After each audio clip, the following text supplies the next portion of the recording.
चलिए, last class में हम लोग डिस्कस कर रहे थे problem based on dot product, है ना। प्रोडक्ट ऑफ टू वेक्टर्स चल रहा है, उससे रिलेटेड सारा प्रॉब्लम लोग पढ़ रहे हैं। तो एक तो थोड़ा सा नोट देखिएगा, काफ़ी इंपॉर्टेंट नोट है जो अच्छा खासा यूज़ होगा, अभी सवाल सब बनाएंगे अच्छा उसमें, ठीक है। तो NOTE नोट। और फिर प्रोजेक्शन वाला कंसेप्ट बचा हुआ है, उसको डिस्कस करके इसको ख़त्म करते हैं। लिखे, देखिए मान लेते हैं हमारे पास एक वेक्टर है A,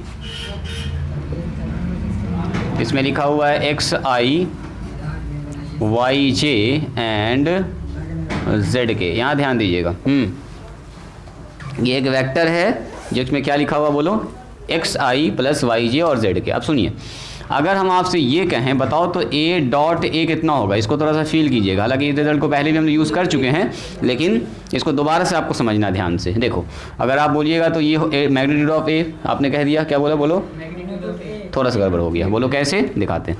देखो A का मतलब XI YJ, आज के बाद आप कभी नहीं भूलिएगा इसको, देखिए ZK। एक बार तो बिना डॉट प्रोडक्ट के आपको बताया कि इसको कैसे निकालते हैं। अब देखो डॉट सीखने के बाद हम लोग कैसे इसको निकालेंगे। A और डॉट A का मतलब फिर से अगेन सर XI, हाँ वेरी गुड, अब सही बोले। उस वक्त भी वही था, लेकिन उस वक्त आप स्क्वायर छोड़ दिए थे। तो अब ज़रा देखिए, तो इसको इससे जब डॉट करेंगे तो I के साथ होता है, J के साथ होता है और K के बाकी के साथ जीरो होता है। तो X इंटू एक्स कितना हो जाएगा, X स्क्वायर, I इंटू आई 1 ही हो जाएगा, Y इंटू वाई बोलो Y स्क्वायर हो जाएगा, और ये क्या हो जाएगा Z इंटू Z स्क्वायर। तो क्या हम इस आदमी को ऐसा लिख सकते हैं, रूट अंडर X स्क्वायर अब प्लस Y स्क्वायर अब प्लस Z स्क्वायर लिख सकते हैं क्या? इसका होल स्क्वायर लिख सकते हैं क्या? इस वाले को ऐसा स्क्वायर करेंगे तो खत्म हो जाएगा। और अगर ध्यान से आप इस आदमी को देखिएगा तो क्या इस वेक्टर का ये मैग्नीट्यूड नहीं है? देखो ये चीज़, अगर हम बोलेंगे इस वेक्टर का मैग्नीट्यूड बताओ तो क्या बोलिएगा, root under sir X square plus Y square plus Z square. यानी कि यहाँ पर लिखा हुआ ये मैग्नीट्यूड ऑफ A का होल स्क्वायर। देखो ना, ये पूरा हो गया मैग्नीट्यूड ऑफ A, और उसका होल स्क्वायर, ब्रैकेट लगाओ ना लगाओ कोई फर्क नहीं पड़ने वाला है। यानी कि किसी वेक्टर को उसी से अगर डॉट करेंगे तो वो आएगा उस वेक्टर के मैग्नीट्यूड का स्क्वायर। तो मान लीजिए हमसे कहा गया, बोलो जी B डॉट B कितना होगा, हो गया, यही आएगा सर, जो भी वेक्टर होगा उसका डायरेक्शन रेशियो आपस में मल्टीप्लाई होगा, स्क्वायर स्क्वायर स्क्वायर हो जाएगा, उसको रूट अंडर करके लिख सकते हैं। यानी सीधा बोलेंगे सर मैग्नीट्यूड ऑफ A का होल स्क्वायर। इसका देखो इस्तेमाल यहाँ पर बहुत ज़्यादा होता है सवाल को बनाने में, जैसे पर A plus B into A plus B ऐसा लिखा हुआ है, तो बोलो क्या लिखेंगे इसको, हाँ मैग्नीट्यूड, कभी कभी बोलेगा magnitude of A plus B बराबर इतना साबित कीजिए। तो यही रिजल्ट को हम लोग लेके चलेंगे आगे, ठीक है। बात समझ में आ रही है? कहीं पर ऐसा लिखा है, मान लो A माइनस B, ठीक है, और इसका डॉट 2 बार लिया गया, तो कितना हो जाएगा बोलिए, सीधा बोलेंगे sir magnitude of A minus B का होल स्क्वायर। बस इतना सा आपको रखना है याद। लिखिए तो पहले इसको, एक बार अगर याद कर लीजिएगा तो आगे बहुत काम आने वाला है ये। लिखो तो इसको,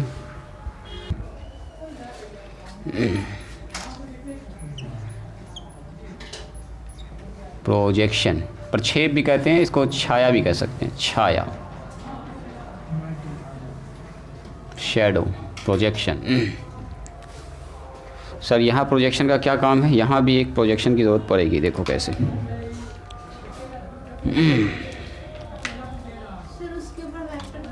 कहाँ पर जी, वो छूट गया है उस पर वेक्टर। बिल्कुल इसका कहना सही है कि सर यहाँ वेक्टर पड़ेगा कि नहीं पड़ेगा, बिल्कुल पड़ेगा, छूट गया, मिस हो गया।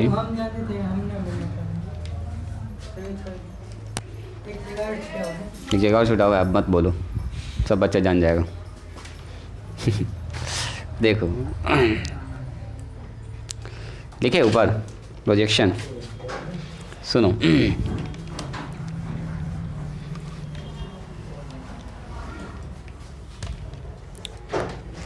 देखिए प्रोजेक्शन क्या होता है। प्रोजेक्शन का हिंदी मतलब छाया होता है जी। मान लीजिए हमारे पास दो वेक्टर है, ध्यान से देखिएगा, मान लेते हैं let we have two vectors A and B। मान लीजिए दो ठो वेक्टर हमारे पास है, vector A and vector B। तो देखो मान लो ये वेक्टर A है, मान लेते हैं ये वाला वेक्टर A है, और ये एक और वेक्टर इसका नाम है वेक्टर B। मान लेते हैं ये OA है और ये ओ बी है, मान लेते हैं ओ बी है, इसका डायरेक्शन कुछ ऐसा है, इसका डायरेक्शन कुछ ऐसा है। तो प्रोजेक्शन का मतलब होता है, मान लीजिए अगर यहाँ से हम टॉर्च जलाएं, यहाँ से टॉर्च जलाएं इसके ऊपर, तो बताओ तो इसका छाया कहाँ पड़ेगा? जस्ट इस वेक्टर पर पड़ेगा ना, पड़ेगा। कहाँ से कहाँ तक होगा छाया इसका? तो आप बोलिएगा सर अगर ऊपर से टॉर्च जलाइएगा तो छाया यहाँ से यहाँ तक आएगा, इतना ही ना आएगा, उससे आगे जाएगा छाया इसका। हम बोल रहे हैं एकदम यहाँ से टॉर्च जलाना आपको, परछाई कहाँ जाएगा? ऊपर से अगर टॉर्च जलाएंगे तो इस लाइन का परछाई सर, जैसे मान लो ये हमारे पास देखो, ये इसका छाया कहाँ पड़ रहा है? यहाँ पर पड़ रहा है, ठीक है, बराबर पड़ रहा है। अगर ये पैरेलल होगा, देखो अगर ये लाइट सोर्स के पैरेलल है तो एक्चुअल में जो आएगा वही उसका लंबाई होगा। लेकिन मान लो इसका देखो प्रोजेक्शन, इस वाले का देखो, देख रहे हो प्रोजेक्शन कैसा है। अब बताओ अगर हमने इसको ऐसे थोड़ा सा टेढ़ा कर दिया तो देखो तो प्रोजेक्शन कम हो रहा है कि नहीं हो रहा है? तो छोटा हो गया, देख रहे हैं। एक्चुअल में इसका साइज़ जो है उससे साइज़ क्या हो रहा है? बोर्ड पर देखिए उसका साइज़ छोटा होता जा रहा है। मतलब एंगल जितना ज़्यादा बनेगा यहाँ पर, प्रोजेक्शन उतना छोटा होगा। मान लो ये वाला लाइन बी यहाँ पहुँच गया तो प्रोजेक्शन कम हो जाएगा ना। फिर से सुनो, देखो कहने का मतलब जैसे जैसे थीटा आगे बढ़ेगा, मान लो बी यहाँ पहुँच गया, बी को घुमा के यहाँ पहुँचा दिया तो प्रोजेक्शन कम ना हो गया, छोटा हो गया। बी को यहाँ पहुँचा दिया, लंबाई बी भी वही बना हुआ, प्रोजेक्शन क्या हो जाएगा? कम हो जाएगा। और जैसे जैसे थीटा का मान घटेगा, देखो यहाँ से पहुंचा दिया बी को यहाँ पर, प्रोजेक्शन का मान क्या होगा? बढ़ेगा। यानी कि प्रोजेक्शन डिपेंड कर रहा है एक तो थीटा पर और दूसरा इस वेक्टर के लेंथ पर। लेंथ, प्रोजेक्शन का मतलब ये हुआ किसी वेक्टर का या किसी लाइन का दूसरे लाइन पर कितना परछाई पड़ रहा है। जैसे हम यहाँ पर खड़े हुए हैं, मेरा कितना हाइट का परछाई इस दीवार पर पड़ रहा है, तो डिपेंड करेगा एक तो लाइट सोर्स पर, कितना किधर से मारा जा रहा है। यहाँ से मारेंगे डायरेक्ट तो जितना मेरा हाइट है उतना हाइट का बनेगा। अब मान लो बहुत दूर से मारा जाएगा लाइट तो छोटा बन जाएगा, है ना जी। एकदम सटा के यहाँ पर मारेंगे तो इतना बहुत बड़ा परछाई बन जाएगा, लाइट सोर्स के पास चलेगा। तो उसी तरह से अगर मान लो हमारे पास एक लाइन है, ऊपर से अगर टॉर्च मार रहे हैं तो प्रोजेक्शन क्या होगा? प्रोजेक्शन होता है इस वाले लाइन के लेंथ का जो छाया है वही होगा। तो अभी मान लेते हैं कि ए और बी के बीच का एंगल कितना है? Theta. Let theta be the angle between A and B. मान लेते हैं एक एंगल है थीटा जो ए और बी के बीच का एंगल है। तो सर ये लंबाई निकालेंगे कैसे? ये हम चाहते हैं आखिर ये कितना होगा। ये हमारे पास वेक्टर ए है और ये हमारे पास मान लो इसका नाम दे देते हैं एम दे दो, डी दे दो, जो देना है दे दो। तो क्या होगा अगर हम पूछेंगे बताओ projection of vector B, projection of vector B यानी कि वेक्टर बी का जो परछाई है ऑन वेक्टर ए, यही पर ना पड़ रहा है। ए भले ये पूरा है लेकिन है कितना पड़ रहा है? इतना ही पर तो छाया। तो अगर पूछेंगे बताओ प्रोजेक्शन ऑफ वेक्टर बी या ओ बी वेक्टर, एक ही बात है। Projection of vector A, vector B का प्रोजेक्शन की बात हो रही है। अब ही को आप चाहें तो ओ बी भी लिख सकते हैं on vector A. Vector A पर पूछेंगे कितना है प्रोजेक्शन, तो आप बोलिएगा sir length of O M का जो लंबाई है वही उसका प्रोजेक्शन होगा जो हमने परपेंडिकुलर ड्रॉ किया है। बस हो गया। यहाँ पर लिखेंगे लेंथ ऑफ ओ एम का लंबाई, या सीधा आप ओ एम भी कह सकते हैं। इतनी सी बात समझ में आई? कुछ लोगों के मन में ऐसा भी आ रहा होगा कि सर इधर से टॉर्च मारेंगे तब इसका भी तो छाया पड़ेगा, इस तरफ ना पड़ेगा। अगर मान लो कोई आदमी यहाँ से टॉर्च मारा तो इसका प्रोजेक्शन इसके ऊपर पड़ेगा कहीं ना कहीं। यहाँ ये लंबाई होगा, ये लंबाई। तो इसको देखो दूसरे तरह से दिखाते हैं हम आपको। जैसे मान लीजिए ये हमारे पास ओ ए है, ये हमारे पास ओ बी है, इसका छाया यहाँ पड़ रहा है, ये उसका नाम दे दिया एम, मान लीजिए एम दे दिया नाम। तो यहाँ पर वेक्टर बी हो गया, ये वेक्टर क्या हो गया बोलिए? ए हो गया। तो अगर कोई पूछे बताओ जी projection of B vector on A, बोलिए प्रोजेक्शन जो यहाँ पर लिखे हैं projection of vector B on A पर जब लिख रहे हैं तो इसका मतलब ए पर छाया बन रहा है किसका? बी का जो परछाई आ रहा है। तो कितना सा आ रहा है सर? इतना सा आ रहा है। क्या हो जाएगा बताइए? इसका नाम लिख देंगे ओ एम का जो लंबाई है वही होगा सर। लेकिन अगर रिवर्स मार दिए, कोई आदमी बोलेगा ना सर मेरा तो मन कर रहा है हम इसका भी छाया निकालना चाह रहे, इस पर कितना होगा? तो छाया हमेशा ऐसे यहीं से जलाएंगे, टॉर्च यहाँ से जलाइएगा, ऐसे ऐसे ऐसे परपेंडिकुलर जहाँ पर लाइन पड़ेगा। ये लाल वाला किसका प्रोजेक्शन है बोलिए? तो लाल वाला है projection of vector A on B. आप बोलेंगे ए वेक्टर का जो प्रोजेक्शन बी पर पड़ रहा है वो कितना है? ये है। तो इसका कुछ नाम रख दो, नाम रख देते हैं सर एन। तो दोनों तरह से हम लोग निकाल सकते हैं, है ना। कैलकुलेशन एक ठोका कर लेंगे और उसी से हम लोग दूसरे को भी कैलकुलेट कर देंगे। क्या लिखेंगे यहाँ पर? अगर पूछेंगे बताओ प्रोजेक्शन ऑफ वेक्टर ए का छाया किस पर? ऑन वेक्टर बी पर कितना होगा, तो इसका नाम ON लिख दीजिए। अब सवाल ये है कि सर ये कैसे निकालें, कैसे इसको आखिर निकालें कैसे। यहाँ पर कुछ ना कुछ एंगल बन रहा होगा, अगर इसका प्रोजेक्शन निकालेंगे तो इसके एंगल से कैलकुलेट करेंगे, यहाँ पर बन रहा होगा तो इसके हिसाब से एंगल बनेगा। तो सर इसका कैसे निकाला जाए ये लंबाई, और क्या ये लंबाई डॉट से कनेक्ट करता है, जो डॉट प्रोडक्ट आपको पढ़ाया जा रहा है, क्या कहीं ना कहीं उससे कनेक्शन ज़रूर बन रहा होगा डॉट प्रोडक्ट। ये लेंथ निकालेंगे, और ये लेंथ का 3D में बहुत ज़्यादा काम आने वाला है। प्रोजेक्शन में जब पढ़ाएंगे 2 लाइन के बीच का डिस्टेंस निकालना, तो वहाँ पर ये वाला कंसेप्ट अच्छा खासा यूज़ होगा। तो ज़रा सा इसको लिखा जाए, अब निकालने का आपको तरीका सिखाते हैं कि कैसे ये वाला लंबाई निकालेंगे हम लोग। पहले इतना से लिखिएगा, डायग्राम एक ही तो बनाइएगा, अगर उसको मन करे दोनों को बना सकते हैं साइड में, प्रूफ इसी पर कर देंगे हम। तो देखिएगा इसका डॉट प्रोडक्ट से कैसे कनेक्शन है, एकदम शानदार सा फॉर्मूला आएगा। किसी भी वेक्टर का छाया दूसरे वेक्टर पर कैसे निकालेंगे, मतलब वो लेंथ जो अगर टॉर्च मारने के बाद परछाई जितना हो पड़ता है उसके ऊपर दूसरे वेक्टर पर, वो लेंथ कैसे निकालेंगे। सुनो, अब यहाँ ज़रा देखिएगा ध्यान से, सर ये वाला लेंथ निकालना है, ये वाला एंगल हमको पता है, हर वेक्टर 2 वेक्टर के बीच में एक एंगल होगा, तो थीटा मैंने मान लिया है जी। अब बताइए ये निकालना है, तो ये इस ट्रायंगल में अगर देखें तो ये क्या है, परपेंडिकुलर, लंब न डाला गया, जब भी यहाँ से टॉर्च मारेंगे तो परपेंडिकुलर है ना पड़ेगा जी। तो ये लंब है, तो ये आधार इसका मतलब बन गया, ये थीटा तो ये आधार, तो ये कर्ण, इसका मतलब कहीं ना कहीं कॉस अप्लाई होने वाला, कॉस जैसे है तो डॉट आ जाएगा अपने आप घूम फिर के। तो सुनिए, इन ट्रायंगल, बस ध्यान से देखिएगा, इन ट्रायंगल, एक मिनट, OMB में अगर आप ध्यान से देखिएगा तो एंगल M जो है हमारा 90 डिग्री है। तो अगर पूछेंगे बताओ कॉस थीटा, हाँ cos theta B/H OM by OM upon OB। तो सुनिए ध्यान से, हमको निकालना क्या है बताइए कोई आदमी, हमको तो सर OM निकालना है, तो OM को बुला लीजिए इस तरफ। OM किधर है जी, OM सर यहाँ पर, ये निकालना हमको, तो बताओ OM बराबर, हाँ बिल्कुल OB। अब कॉस थीटा, क्या कोई ऑब्जेक्शन है इसमें, OB कॉस थीटा। अब सुनो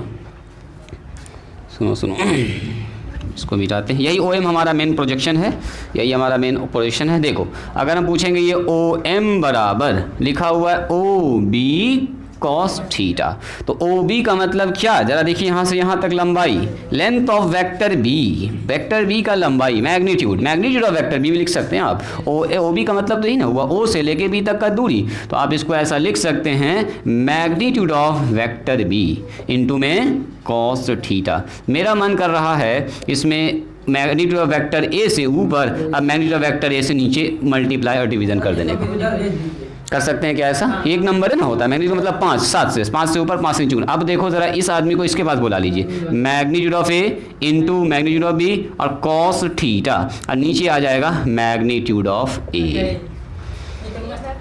तो अगर ऊपर ध्यान से आप देखिएगा तो बन गया है शानदार सा वही वाला फार्मूला अपना, कौन, डॉट वाला, हाँ very good, magnitude of A magnitude of cos theta, ये हो गया A और B वेक्टर का dot product vector A dot vector B, नीचे हो गया मैग्नीट्यूड ऑफ A। यानी कि OM का मतलब क्या, बोलिए, OM का मतलब इसका B का प्रोजेक्शन A पर, कितना, तो B का प्रोजेक्शन A पर अगर हमको निकालना है, projection of A on B, ये होता है A डॉट B और नीचे मैग्नीट्यूड ऑफ A, मतलब जिस पर प्रोजेक्शन निकालना होता है नीचे उसी का मैग्नीट्यूड होता है। किस पर निकाल रहे हैं, A पर निकाल रहे हैं, B का प्रोजेक्शन A पर, नीचे का चला गया A चला गया।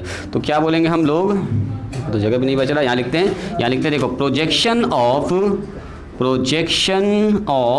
वेक्टर B ऑन A अगर पूछेंगे तो यही है OM, और यही किसके बराबर है बोलिए, A डॉट बी और नीचे मैग्नीट्यूड ऑफ A। अगर हम बोल देंगे projection of A on B तो क्या बोलिएगा, A डॉट B और नीचे मैग्नीट्यूड ऑफ B हो जाएगा, बस और कुछ नहीं। मैग्नीट्यूड भी निकालना आपको पता है, बाकी सब चीज़ भी पता है आपको। तो अगर हम पूछेंगे आपसे, यहाँ पर तो जगह नहीं बच रहा है, चलो लिखो इसको, पहले इसको लिखो, तो यहाँ लिख देते हैं प्रोजेक्शन ऑफ A का प्रोजेक्शन पूछ रहे हैं B पर, तो B पर क्या हो जाएगा, projection of A on B। और चाहे तो आप पूरा प्रोसेस करके दिखा भी सकते हैं, हालांकि कोई ज़रूरत नहीं है, इसका नाम ना लग सकते हैं, ये सर ON है और ON का ही लंबाई अगर निकाला जाए तो ये होगा, फिर से वही कहानी होगा, A डॉट B जाएगा और नीचे ऊपर गुना करना पड़ेगा किससे, मैग्नीट्यूड ऑफ B से, तो मैग्नीट्यूड ऑफ B अपने आप नीचे आ जाएगा। जिस पर प्रोजेक्शन निकालते हैं वही का मैग्नीट्यूड नीचे लिखते हैं, बस इतना सा आपको याद रखना है। लिखते जाइए। तो आपको कंटिन्यू ऐसे लिखना है, यहाँ से स्टार्ट कीजिएगा लिखना, उसके बाद ये लिखिएगा, लास्ट में ये लिखिएगा, उसके बाद ये लिखिएगा, ऐसे करके नंबरिंग कर देते हैं हम आपको। यहाँ से स्टार्ट कीजिएगा, इसके जस्ट नीचे लिखना 1 2 3, उसके बाद आ जाएगा 4 5 6 7 में ये वाला लाइन लिख दीजिएगा, 7 8 9 10 में ये वाला लाइन। बस सवाल बनाना एकदम आसान है, इसका कोई दिक्कत नहीं होगी आपको। आखिर में इसको लिख लीजिएगा, उसके नीचे ये दोनों बात लिख दीजिएगा। जब भी प्रोजेक्शन पूछेगा मतलब ये पूछ रहा आपसे,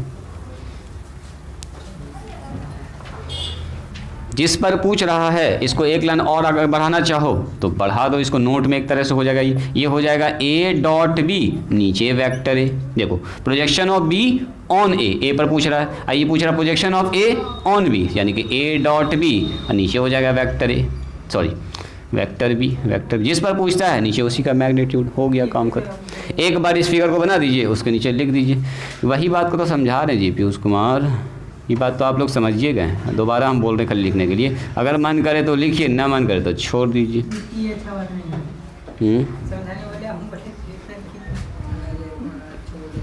यही वाला चीज़ है, वहाँ पर दोबारा से बताए हैं। हाँ, ये तुमको याद रहा कि नहीं पहले ये बताओ। अगर हमको किसी वेक्टर का प्रोजेक्शन दूसरे पर निकालना है तो जिस पर निकालते हैं नीचे उसका मैग्नीट्यूड लिखते हैं, बस ये वाला फिगर बना के उसके नीचे दोनों पॉइंट लिख सकते हैं, कहीं भी लिख सकते हो। हाँ ठीक, एक ही बात है। देखो पहला सवाल प्रोजेक्शन वाला सवाल ना देखना है क्या, थ्योरम अब नहीं है इसमें, इसका कहानी ख़त्म है एक्सरसाइज। अब सब सवाल सब बनेगा अच्छा सब। माइनस वाला देखिए, वो क्या, कौन माइनस वाला देख लिए, ए माइनस करके बोले हाँ सर ऐसा होबे करेगा। ए डॉट बी, पहला थ्योरम यही है जो तुम पूछ रहे हो, पहला प्रॉपर्टी ए डॉट बी बराबर बी डॉट ए। देखो ए को बी से डॉट करो या बी को ए से डॉट करो, क्या होगा, बराबर तो होबे करेगा, है ना। घुमा फिरा के वही कहानी है। ये फिर अगला थ्योरम कहता है कि ए डॉट बी कीजिए और बी प्लस सी कीजिए, इसीलिए हम छोड़ देते हैं इसको कि आप जानिए रहे ए डॉट बी और ए डॉट सी दोनों के में बटवे करेगा, दोनों में इसमें जाएगा इसमें जाएगा। हाँ तो यही डिस्ट्रीब्यूटिव लॉ इसको कहते हैं, यही सब थ्योरम में आ गया। बोलिएगा तो डायग्राम से आपको प्रूफ करके दिखा देंगे कैसे कैसे हो रहा है। माइनस वाले में कुछ नहीं है, ये कहता है कि ए रहे और इनटू में डॉट रहे बी, ऐसे करके माइनस में, तो कोई बात नहीं, माइनस इसमें भी लगा सकते हो, इसमें भी लगा सकते हो, एक ही बार बाहर निकाल सकते हो, ये सब बराबर होता है। देखो ना, इसका डॉट करना, एक बार माइनस आ गया बाहर, डॉट प्रोडक्ट में 5 आया तो 5 बाहर में माइनस, इसका डॉट करेंगे तो 5 आया बाहर में माइनस, इसी दोनों का डॉट करके 5 आया बाहर में माइनस, माने माइनस एक ही बार लगेगा कहीं ना कहीं, या तो इसके साथ होगा या तो इसके साथ होगा, बाहर में दोनों के साथ होगा, दोनों के प्रोडक्ट में। यही सब थ्योरम है और कुछ नहीं। तो ऐसे भी आप सवाल बनाते बनाते आपको आ जाएगा, ख़त्म होते होते सब सीख जाइएगा अपने आप। चलो जी, पूछ रहा है हमारे पास क्वेश्चन नंबर है 7। देखिए 7 कह रहा है लेट, मान लीजिए एक वेक्टर हमारे पास है 2i प्लस में 3j और प्लस में 2k, इसको सीखो एंड हमारे पास एक दूसरा वेक्टर है b और आपसे कह रहा है ये b है i प्लस में 2j और प्लस में k, और दो ठो सवाल आपसे पूछा है फाइंड द प्रोजेक्शन ऑफ, जैसे ये वर्ड लिख दे समझ जाइए ये फॉर्मूला अप्लाई होने वाला। फाइंड द प्रोजेक्शन, प्रोजेक्शन का मतलब छाया, प्रोजेक्शन पहला कह रहा प्रोजेक्शन निकालिए नंबर 1 में a ऑन b और दूसरा नंबर में क्या है b ऑन a। देखो ऐसे करके सवाल लिखा, तो इससे आपको कंफ्यूज नहीं करना, इसमें 2 सवाल हैं, यानी कि एक साथ इसको पढ़ो, वेक्टर बी में i 2j और k, एक बार सर नीचे वाला निकालना, एक बार ऊपर वाला। हाँ तो क्या ये ऑब्जेक्टिव टाइप का सवाल ना हो गया, ऐसा सवाल ऑब्जेक्टिव में पूछवे करेगा आपसे, ठीक है, सब्जेक्टिव में पूछेगा भी नहीं, डायरेक्ट ऑब्जेक्टिव में पूछेगा। तो कैसे लिखेंगे बोलिए, सॉल्यूशन में सीधा आप लिख सकते हैं, चूँकि a का मान कितना बोलिए 2i, बस ऐसे तरीके से लिख के दिखा देगा। 2 मार्क्स में पूछ दिया तो ऐसे कम चांस है कि इस तरह का सवाल पूछेगा। एंड b बराबर कितना है बोलिए, यहाँ ऑब्जेक्टिव में पूछने का यहाँ से चांस, ऑब्जेक्टिव में प्रोजेक्शन से हर साल सवाल रहता है, ठीक है। चलो तो आपसे पूछ रहा है, पहला नंबर में आते हैं हम लोग, क्या बोलेंगे projection of a on b, मतलब आपसे पूछ रहा है a का प्रोजेक्शन b पर निकालिए, यानी कि a ऊपर होगा कहीं ना कहीं और b कहाँ होगा बोलो, नीचे होगा। तो a का प्रोजेक्शन b पर पूछ रहा है, जिस पर प्रोजेक्शन पूछ रहा है उसी का नीचे मैग्नीट्यूड लिखते हैं। इतना सा बस याद रखना आपको बिल्कुल नहीं है। a डॉट b दोनों के ऊपर होता है, नीचे क्या होता है b का प्रोजेक्शन a पर, तो नीचे a आ जाएगा। a का प्रोजेक्शन b पर, जिस पर पूछ रहा है उसी को नीचे लिखते हैं, और कुछ नहीं, यही बात वहाँ पर समझा रहे थे। तो क्या लिखेंगे बोलो, पहला सवाल पकड़ते हैं, एक लाइन से इसको पढ़ो, find the projection of a on b, एक लाइन में पढ़ना है इसको। तो पूछ रहा है आपसे प्रोजेक्शन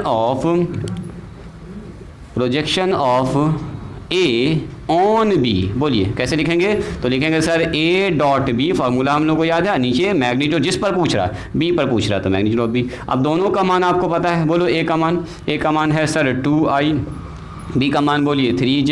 एक बार इसको लिख देंगे जी, अथर देखो, अथर इसमें 4 तक, इसको भी सर आगे फार्मूला बना दीजिए। इसको ऐसे लिख के दिखाना है आपको, i प्लस में 2j प्लस में k। हाँ, यहाँ पर अब आपको डायरेक्ट कर देना है, रूट अंडर कितना होगा बोलिए?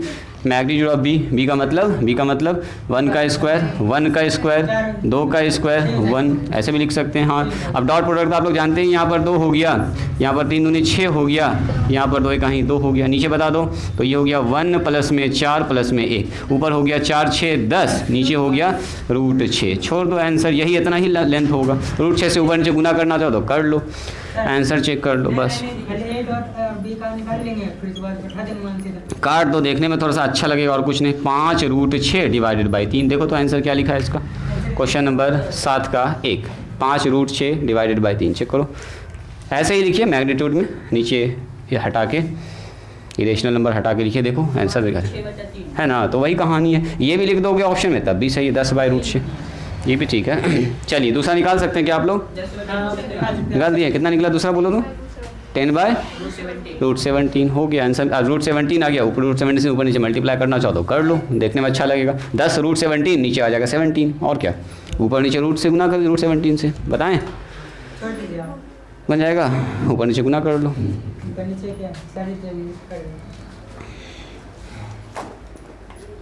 चलिए अब आप लोग ज़रा शाम को निकाल के दिखाइए दो, फाइंड द प्रोजेक्शन ऑफ। अब देखो ये लिख दिया एक लाइन में, एक ही लाइन में ये बात लिख दिया, ए बी नहीं कहा है कुछ आपसे ए बी कुछ नहीं कहा, 2 तो वेक्टर दे दिया। आप बताइए, क्वेश्चन नंबर 8 है, 10 का तो 2 सवाल खत्म हो गया, नहीं 7 का 2 सवाल था, 7 का 2 सवाल था, खत्म हो गया। अब 9 आप बनाइए घर पर, 10 बनाइएगा, 11 आप खुद बनाइएगा, पहले एक तो 8 बना दीजिए। फाइंड द प्रोजेक्शन ऑफ, इसमें ए भी कुछ नहीं बोला है, इसमें लिखा है 8i प्लस में j, मतलब एक वेक्टर आपको दिया, इस वेक्टर का प्रोजेक्शन निकालना है इन द डायरेक्शन ऑफ, समझना है सवाल को, इन द डायरेक्शन ऑफ, किसके डायरेक्शन में प्रोजेक्शन निकालना है, यानी इस पर पड़ रहा होगा, ऑफ i प्लस में 2j प्लस में 2k। बात समझ में आया? कह रहा है कि इस वेक्टर का projection, find the projection of this, इसका प्रोजेक्शन निकालना इन द डायरेक्शन ऑफ दिस। मतलब ये हुआ कि ये वेक्टर को कुछ ना कुछ मान लेना आपको, ये हो गया नीचे वाला वेक्टर, इसको a मान लो, b मान लो, जो मानना मान लो। ये वाला वेक्टर हमारा क्या हो गया 8i प्लस में j, इस वेक्टर का प्रोजेक्शन निकालना है इन द दिस, इसके डायरेक्शन में। तो इसके डायरेक्शन में कितना हो रहा है, ये वाला लंबाई होगा, मतलब नीचे ये है, ऊपर ये बैठा हुआ है, बोलो आंसर कितना होगा? बता रहे हैं सर, बनाइए, मान के बना के दिखाइए ज़रा, चलो ट्राई करो तो देखते हैं बनेगा जी। ट्राई करो ना, ए और बी कुछ नहीं बोला आपसे, डायरेक्ट नाम बोल दिया, एक वेक्टर हमारे पास ये है, दूसरा वेक्टर हमारे पास ये है, बोलो इसका प्रोजेक्शन क्या होगा? आंसर चेक करो, आंसर चेक कीजिए 8 का। देखो जी अथर, अगर इसको लिख के दिखाना चाहें आप तो दिखा दीजिए। कह रहा find the projection of this on this, तो इसका कुछ नाम नहीं दिया, तो हम मान लेते हैं लेट ए बराबर, यानी वेक्टर ए बराबर यस 8i, प्लस में सर j, प्लस में 0 के लिख दो, देखने में और अच्छा लगेगा। एंड b बराबर क्या हो गया हमारे पास, तो b बराबर यहाँ लिख दीजिए। एंड b एक वेक्टर मान लेते, जो 2 वेक्टर दिया उसको लिख लीजिए पहले, i प्लस में 2j प्लस में 2k। 2 मार्क्स में देगा तो ऐसे करके दिखा दीजिएगा, लिख के दिखा दीजिएगा, ठीक है। ये हमारे पास 2 वेक्टर है। अब क्या पूछा हमसे, देखिए आप फिर से सवाल को पढ़िए, find the projection of this in the direction of A, मतलब उसके, यानी कि इस वेक्टर का प्रोजेक्शन इस पर पूछा गया, तो इसका मतलब projection of vector A on B, यही तो पूछा गया आपसे। एक लाइन में लिख दीजिए इसको, क्या लिखेंगे, projection of vector A on B, यानी कि सीधा बोलेंगे सर ए डॉट बी और नीचे magnitude of B, vector B कर लीजिए। डॉट सब करना आप लोग जानते ही हैं जी, इसमें कोई झमेला ही नहीं है, डॉट कीजिए। i प्लस में 2j और प्लस में 2k, नीचे आ गया मैग्नीट्यूड ऑफ बी का मतलब 1 का स्क्वायर 2 का स्क्वायर 2 का स्क्वायर, इसका लगा देंगे रूट। कितना आ गया इसका जवाब बोलिए? 8 + 2 सही बात है। यहाँ से 8 गुना होगा 1 से तो 8 ही रह जाएगा। ये 1 हुआ 2 से गुना तो 2 ही रह गया, ये तो 0 ही रह गया। नीचे आ गया आपके पास 4 4 8 1 9 आ गया। तो ऊपर रख दो 10 और नीचे रख दो 3, बस हो गया। यही आंसर, इतना यूनिट होगा इसका प्रोजेक्शन, क्योंकि सेंटीमीटर मीटर कुछ दिया नहीं, ये लेंथ है जी, तो यूनिट आंसर हो जाएगा। चाहे सेंटीमीटर हो चाहे मीटर, जो भी हो, ये इसका लेंथ है। लेंथ का मतलब मीटर में हो सकता है, सेंटीमीटर में भी हो सकता है। बनाइएगा, ठीक है, छोड़ना नहीं है। 15 16 17 सब सवाल बनाना है। 14 इक्वली इंक्लाइन वाला जो कह रहा है, कोऑर्डिनेट एक्सिस के साथ एंगल कह रहा है, बना लियो सब। वेरी गुड, कुछ बच्चा ठीक बना रहा है जी। क्वेश्चन नंबर 16 हम पढ़ रहे हैं, ज़रा सा ध्यान से देखिएगा। कह रहा पूरा सवाल को नहीं लिखते हैं, टाइम अच्छा खासा चला जाएगा। कह रहा फाइंड ए वेक्टर ए, सुनोगे, find A vector A of magnitude 5√2। कह रहा है एक ऐसा वेक्टर निकालिए ए जिसका मैग्नीट्यूड कितना हो, पाई 5√2, ठीक है। Making an angle 45 degree with X axis, 90 degree with Y axis and acute angle theta with Z axis. कह रहा जेड एक्सिस का तो कुछ ना कुछ एंगल बना रहा है। जरा देखिए इसका फिगर दिखाते हैं आपको। हाँ, कह रहा हमसे एक ऐसा वेक्टर निकालिए, देखो एक्स वाई जेड। एक्चुअल में देखो फिगर कैसा दिखेगा, मान लो यही हमारे पास वेक्टर है, इसका नाम रख दिया ए। कह रहा है एक ऐसा वेक्टर ए निकालिए, ठीक है, जिसका मैग्नीट्यूड कितना होना चाहिए। यहाँ से अगर लंबाई दे दिया है, मान लीजिए ओ ए का जो मैग्नीट्यूड है वो दिया है 5√2। पहले सवाल को समझिएगा, डायग्राम को समझिएगा, ठीक है। इतनी सी बात समझ में आ गई। यही वाला जो वेक्टर है वो बनाता है angle 45 degree with X axis. X axis बताना 45 डिग्री, यानी अल्फ़ा का मान दे दिया आपको जी। अल्फ़ा ही ना होता है, डायरेक्शन कोसाइन याद करो, याद करो। हाँ, और वाई के साथ जो एंगल बना रहा है उसका नाम है 90 डिग्री बना रहा है। 90 डिग्री का मतलब ये बीटा हो गया, बीटा का मान दे दिया। और गामा के बारे में कुछ नहीं कहा है तो इस थीटा कहा है। अभी बाद में देखा जाएगा क्या होगा। किससे? हाँ, डायरेक्शन कोसाइन से निकाल सकते हो। डायरेक्शन कोसाइन अभी पता चलेगा इसका, जब तक वेक्टर न पता चलेगा तो। देखिए आपके मन में चल रहा है कि सर हम अगर यहाँ पर ऐसा लिख दें कॉस स्क्वायर अल्फ़ा, हाँ जी, इसको लिख सकते हैं कॉस स्क्वायर बीटा और कॉस स्क्वायर गामा, तो इसका मान कितना होता है, 1 होता है। यहाँ से भी निकाल सकते हैं बिल्कुल। तो कॉस स्क्वायर अल्फ़ा बीटा और गामा, तो गामा का मान कितना आएगा, सोच के ज़रा देखिए तुम। हाँ, गामा का मान आएगा। लेकिन यहाँ पर हमको क्या क्या चाहिए, क्या सिर्फ अल्फ़ा बीटा गामा पता चलने से क्या वेक्टर पता चल जाएगा? ज़रा ये सोचिए तो, फिर कैसे क्या करेंगे?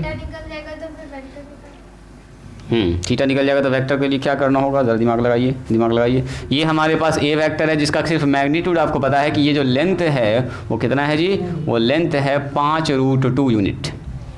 तो सबसे पहले इसमें क्या क्या अननोन है वो बताइए मुझको। वेक्टर ए हमको नहीं पता, वेक्टर ए में क्या क्या होता। अगर मानना होगा लेट वेक्टर ए बराबर, तो क्या मानेंगे, एक्स आई वाई जे और जेड के, मतलब हमको ये सब चीज़ चाहिए, है ना जी। एक्स चाहिए, वाई चाहिए, जेड चाहिए, 3 चीज़ पता चल जाएगा तो वेक्टर ए पता चल जाएगा। तो ये वेक्टर ए एंड गिवन हमारे पास क्या है, गिवन हमारे पास है इसका मैग्नीट्यूड। बोलिए मैग्नीट्यूड ऑफ वेक्टर ए कितना दिया है, बोलो जी।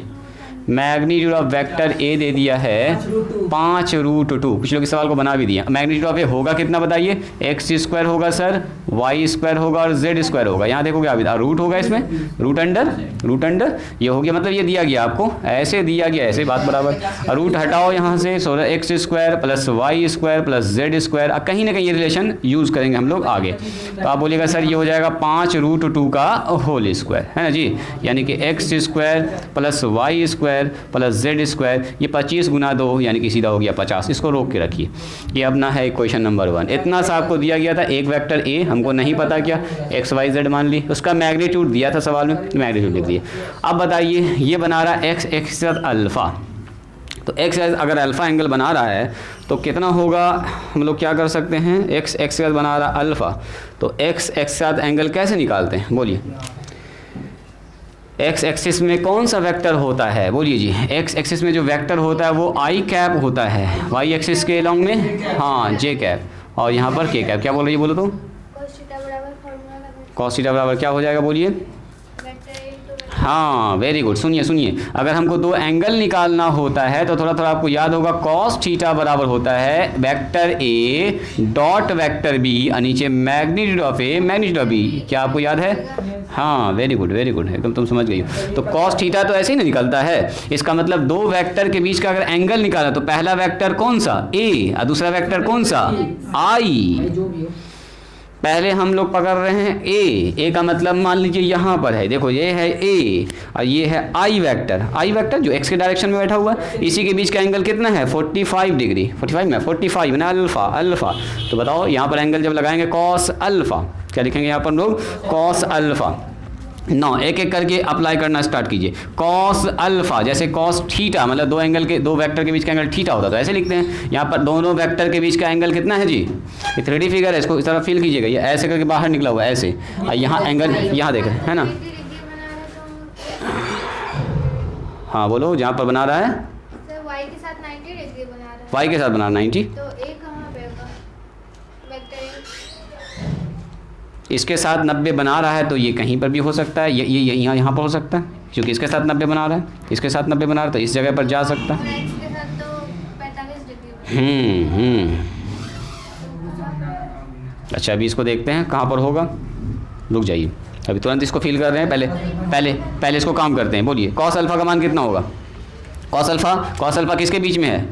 ए के और आई के बीच में, ए और आई के बीच में, तो लिखेंगे वेक्टर ए और डॉट वेक्टर आई कैप लगा सकते हो, हाँ बिल्कुल, और नीचे मैग्नीट्यूड ऑफ वेक्टर ए और मैग्नीट्यूड ऑफ आई का तो 1 ही हो जाएगा, इसलिए ज़्यादा इसमें प्रॉब्लम नहीं है हमको। बोलिए इसका मतलब कितना? ए का मतलब क्या? मन ही मन में आप कर सकते हैं कैलकुलेशन, एक तो हम करके दिखा देते हैं, एक्स आई वाई जे और जेड के, और डॉट लगाना है आई के साथ, तो इसमें तो जे है ही नहीं सर, जीरो के हो जाएगा, यानी कि सिर्फ आई का रिजल्ट हमको मिलने वाला है फाइनली, तो बाकी तो सब जीरो हो जाएगा। अब मैग्नीट्यूड ऑफ दिस का मतलब तो सवाल में दिया गया, इसको अलग से कह के निकालेंगे, 5√2 है ना जी, इसका मान 1 हो गया। तो बताओ यहाँ से सिर्फ आई से ना गुना होगा, जे के तो सब खत्म है, यानी कि यहाँ पर हमको जो रिजल्ट मिलेगा वो मिलेगा एक्स, हाँ कॉस अल्फा बच रहा है हमारे पास, तो यहाँ पर लिख दो कॉस 45 डिग्री, सही है जी। तो बताइए थी यहाँ से कितना रिजल्ट आ गया, चलो इधर लिखते हैं। कॉस 45 का मान होता है 1/√2, इधर आ गया ऊपर बचा x, खाली x इंटू आई 1 बचा, बाकी सब खत्म, और नीचे हो गया 5√2, √2 से √2 होता है जी कैंसिल, x का मान कितना निकल गया 5। अब इसी तरह से x निकल गया, y निकालिएगा, y कैसे लिखेंगे? तो y जो एंगल बन रहा है, यहाँ देखो, यहाँ जो एंगल बन रहा है कॉस बीटा यूज़ कीजिए, कॉस बीटा किसके साथ? ए के साथ और y वाले एक्सिस के साथ, तो y का मतलब j के साथ, दो वेक्टर पकड़िए ना और कुछ नहीं, तो बोलेंगे सर a डॉट j और नीचे क्या? मैग्नीट्यूड ऑफ a, अब मैग्नीट्यूड ऑफ j, अब यहाँ हम थोड़ा शॉर्टकट मानेंगे, देखो a का मतलब यही वाला आदमी, तो j ही से ना गुना होगा सिर्फ, मतलब ऊपर सिर्फ y बचेगा गुना होकर, बाकी तो सब जीरो ही हो जाएगा, क्योंकि बाकी कंपोनेंट है ही नहीं, तो बोलेंगे सर ऊपर बच रहा y और नीचे बच रहा 5√2 और यहाँ कितना बच रहा बोलो 1, कॉस बीटा का मतलब 90, और कॉस 90 कितना होता है जी? 0 होता है, कॉस 90 जीरो तो खेले खत्म है, यानी कि ये हो गया 0, y और समथिंग कुछ भी रहे तो y का मान कट से निकल गया 0, तो y हमारा सिस्टम में है ही नहीं, y ऐसे भी आउट है। अच्छा हुआ था वो तो ये आ जाएगा। चलो जी, तो x और y पता चल गया है, तो हम लोग क्या निकाल सकते हैं? बोलिए गामा यहाँ से निकाल के z निकालो, या फिर x y पता चल चुका है तो यहाँ रख के z निकाल दो, जो आपको अच्छा लगे वहाँ से यूज़ यहाँ से भी निकाल सकते हैं, पहले यहाँ से गामा निकलेगा, लेकिन तो फ़ायदा फिर गामा निकलेगा, फिर गामा रखें तो y निकलेगा, उससे अच्छा है कि हम लोग x y निकाल ही चुके हैं, तो हम लोग यूज़ कर लेते हैं putting the value of x and y। चलो putting the values of x and y इन किस में?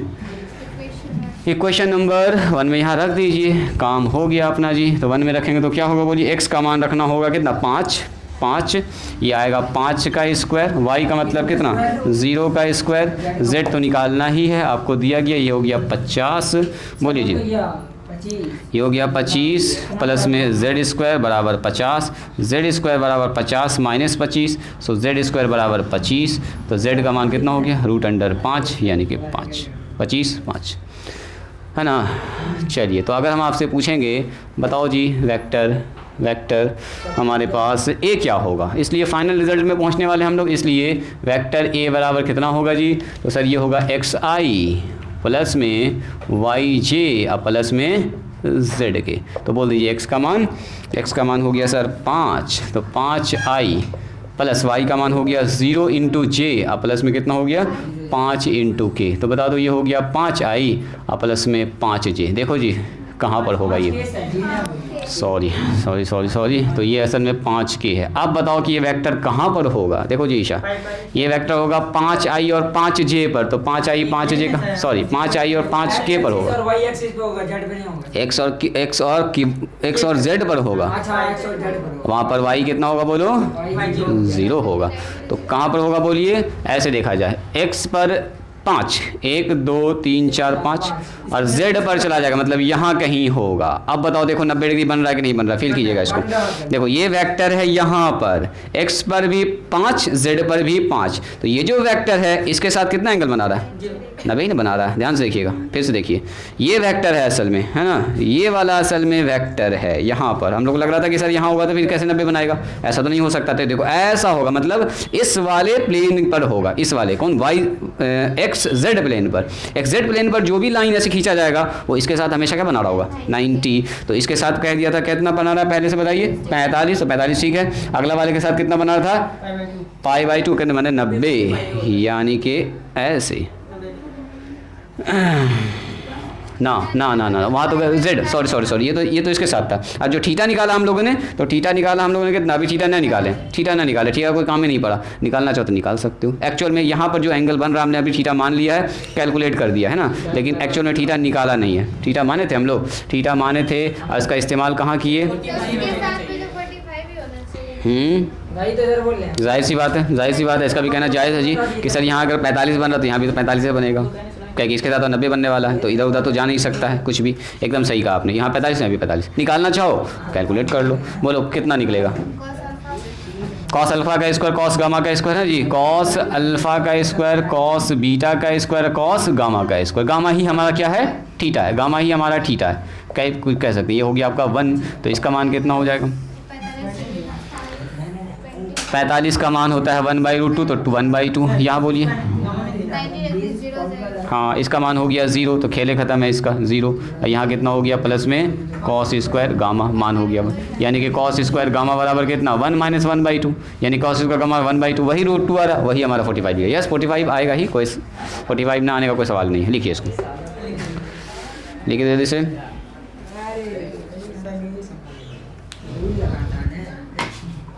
बात समझ में आई जी आबिद, लिखा जाए इसको।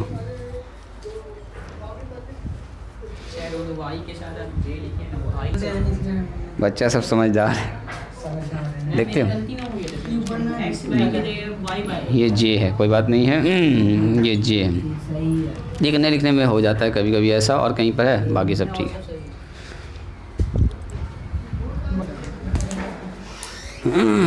बोर्ड पर हम लिखते हैं जब तक। देखिए सबसे पहली बात, अभी जस्ट मैंने आपको बताया है ताज़ा देखिए, अगर वेक्टर ए को ए से ही डॉट करेंगे तो होता है मैग्नीट्यूड ऑफ ए का स्क्वायर, इसका यूज़ करना है। देखो सवाल जब भी आएगा तो लिखेंगे यहाँ पर, चूँकि सिंस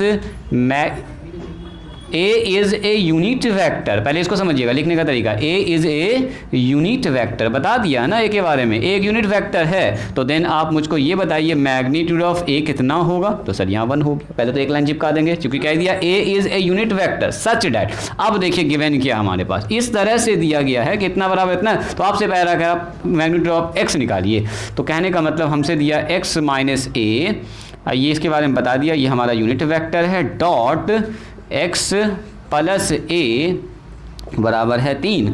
अब ये करेंगे 1/1 डॉट प्रोडक्ट, एक बार a + b a - b नहीं लगाएंगे, बोलेंगे x का डॉट करेंगे x + a से, अब -a वेक्टर जो हमारे पास है मैग्नीट्यूड, इसका सॉरी मैग्नीट्यूड नहीं, ए कैप, इसका डॉट करेंगे इससे ऐसे लिखेंगे हम तरीके से। अब करेंगे सर इसको जब इसे डॉट करेंगे तो x डॉट x हो जाएगा, अब प्लस यहाँ कितना होगा बताओ x डॉट, वही बात है लेकिन आपको करके दिखाना है।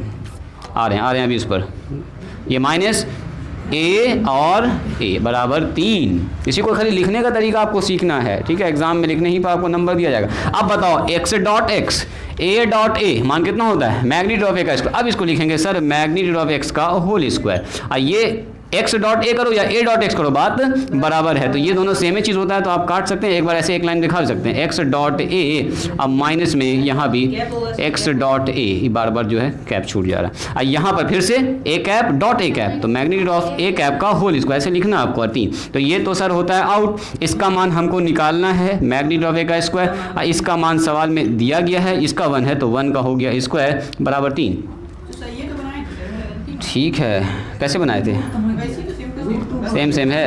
अब बताओ ये हो गया -1 बराबर 3, तो बोलेंगे x का मैग्नीट्यूड, x वेक्टर का मैग्नीट्यूड बराबर हो गया 3 + 1, यानी कि x वेक्टर a का मैग्नीट्यूड का बराबर 4 हो गया। तो अगर वेक्टर a के मैग्नीट्यूड का स्क्वायर 4 है तो इसका मतलब मैग्नीट्यूड कितना हो जाएगा? वेक्टर a का मैग्नीट्यूड √4, यानी कि अब मैग्नीट्यूड कभी भी निगेटिव नहीं होता है, तो बाहर निकल के सिर्फ 2 ही आएगा, माइनस में नहीं आएगा। कैसे बनाए थे? देखा मेरा भी तो सही है। तुम्हारा चेक नहीं किए थे हम? देखिए सर 3-4 लाइन गैप हुआ है। हाँ तुम्हारा ठीक है, a + b × a - b तुम लगाए हो, लेकिन अच्छा अब मन ही मन में एक तो काट दिए, डॉट बाय डॉट दिखा देना करके, ठीक है?